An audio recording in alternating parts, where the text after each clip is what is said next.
Welcome back to my channel Puja happy lifestyle. তো বন্ধুরা, তোমরা এতক্ষণ যতটা ভিডিও দেখলে এটা হচ্ছে কালকে শ্যুট করা। তার কারণ কালকে তো ভিডিওটা সেভ প্রবলেম হয়েই যাচ্ছিলো, যেহেতু আমি সকালবেলায় ভিডিওটা এডিট করি আর কি। তো সেভ হচ্ছিল না বলে আমি আর ভিডিও মানে করিনি সারাদিন। তার কারণ একদিন মানে দুদিন আগেকার ভিডিও দেখতে সবাই বোরিং ফিল করে, প্রত্যেক দিনের ভিডিও তার পরের দিনকে দেখলে কিন্তু কোনো অসুবিধা হয় না। কিন্তু আজকের ভিডিও যদি তোমরা পরশু দিন দেখো সেটার কিন্তু আর কোনো ইন্টারেস্ট থাকে না, তাই না বলো? তো সে কারণে কালকের দিনটা আমি একদমই পুরো টানা রেস্টে কাটিয়েছি, যেহেতু শরীরটা খারাপ ছিল, ঘুমিয়ে ঘুমিয়ে কাটিয়েছি কালকে। আর কালকে তোমাদের দাদাভাই ওষুধ এনে দিয়েছিল আমাকে, তো এখন একটু সুস্থ, মানে শরীরটা আগের মতো আবার লাগছে। তো সে কারণে আজকে সকাল থেকেই মানে আজকে অনেক কটার সময় ঘুম থেকে উঠেছি বলো তো? আজকে ঘুম থেকে উঠেছি 7:40। তার কারণ তোমাদের দাদাভাই 6টার সময় কাজে গেছে।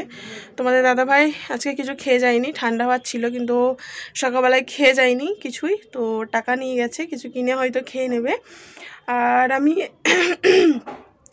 ঘুম থেকে উঠে বাসন কাসন মেজেছি। কালকে যেহেতু বাসন কাসন মাজার ভিডিও ছিল, তো সে কারণে আজকে আমি আর ভিডিও করিনি।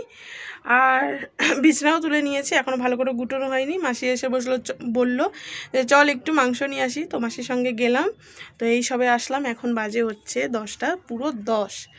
তো ঠান্ডা ভাতগুলো আছে সেগুলো নষ্ট হবে। তোমাদের দাদাভাই একবারে দুপুর 1টার সময় খেতে আসবে, সেই কারণে আমি ভাবলাম যে এখন কটা ভাত আছে আমি ডিম দিয়ে ভেজে খেয়ে নিই, নাহলে বেকার বেকার ভাতগুলো নষ্ট হবে।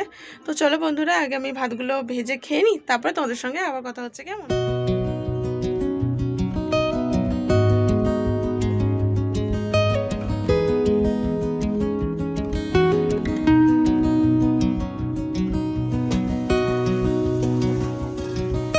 তো বন্ধুরা, তোমরা তো দেখতেই পাচ্ছ যে আমি রান্না বসিয়ে দিয়েছি, অলরেডি আমার স্নান সব হয়ে গেছে।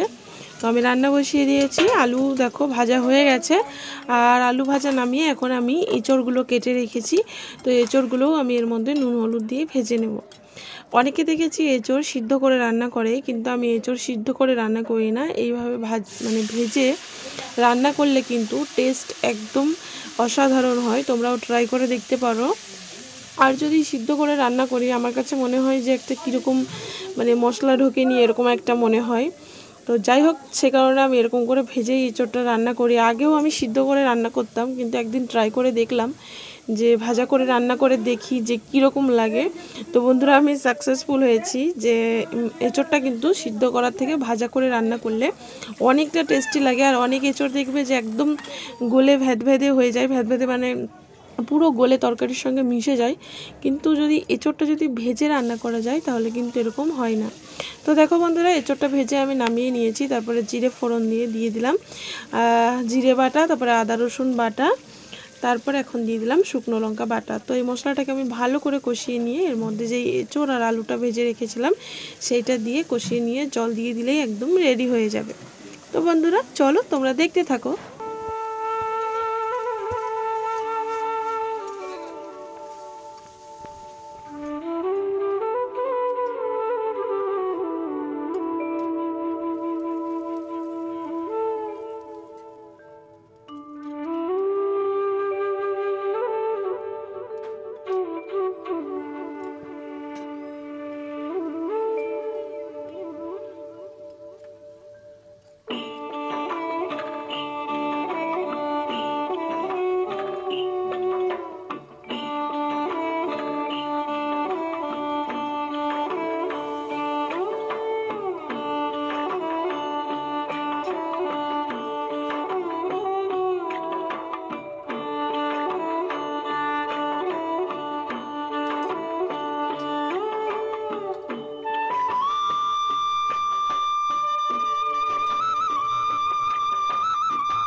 দাদাভাই এই সবে কাজের থেকে আসলো, এখন বাজে হচ্ছে 1:27, সকাল থেকে এখনও কিচ্ছুই খাইনি। তো চলো আর আমি কথা বলছি না, তোমাদের দাদাভাইকে আগে খেতে দিয়ে দিই। সেই সকাল 6টার সময় কাজে গেছে।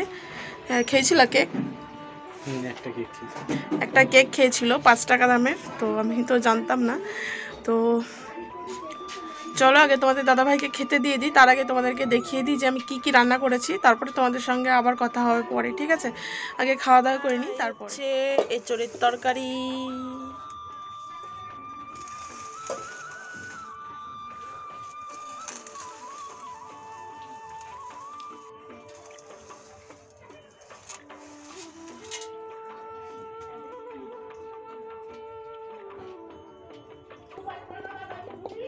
তেল পড়বে তো 60 টাকায় টপ টপ করে বাটি নিয়ে নাও।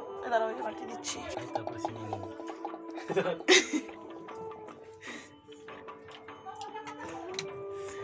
তো দেখো ছুচো।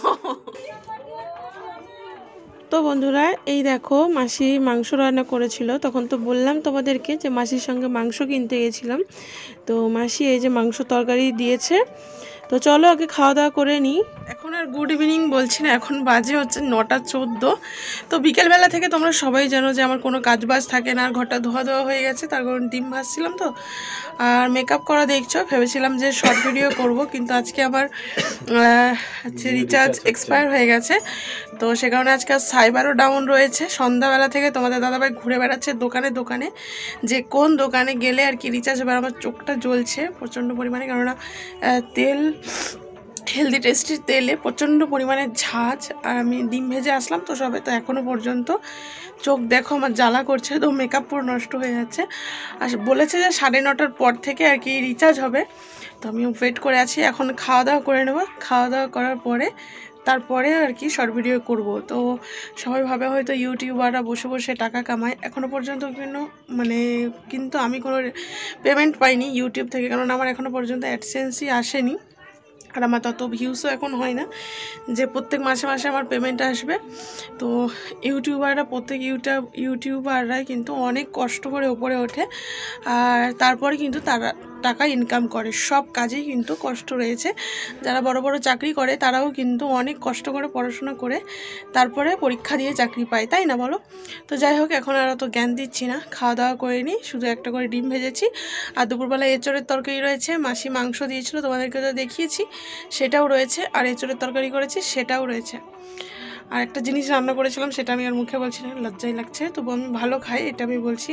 ভালো বলতে কি, আমি খাচ্ছি তার কারণ আমার পাগুলো সারাক্ষণ কীরকম একটা লাগে, মনে হয় যে আমার ক্যালসিয়ামের অভাব। যখন আমার এরকম মনে হয় আমি তখন খাই, খেলে পরে ঠিক হয়ে যায়, আমি দেখেছি অনেক সময়। তো তোমাদের দাদাভাইও ভালো খাই, তোমরা তো দেখতে পেলে। তো চলো বন্ধুরা, যে জিনিসটা আমি খাই সেটা নিয়ে লজ্জা না করাই উচিত, স্বীকার করা উচিত যে আমি এই জিনিসটা খাই। তো চলো আর বেশি জ্ঞান না দিয়ে আগে খাওয়া দাওয়া করে নিই, তারপরে তোমাদের সঙ্গে আবার একটু পরে কথা। ভাজা আর এই হচ্ছে তরকারি, ওটা মাসি আবার পরে দিয়েছে, আর এইটুকু এঁচোড়ের তরকারি রয়েছে, আর ভাত তো রয়েইছে। তো চলো খেয়ে নিই আগে।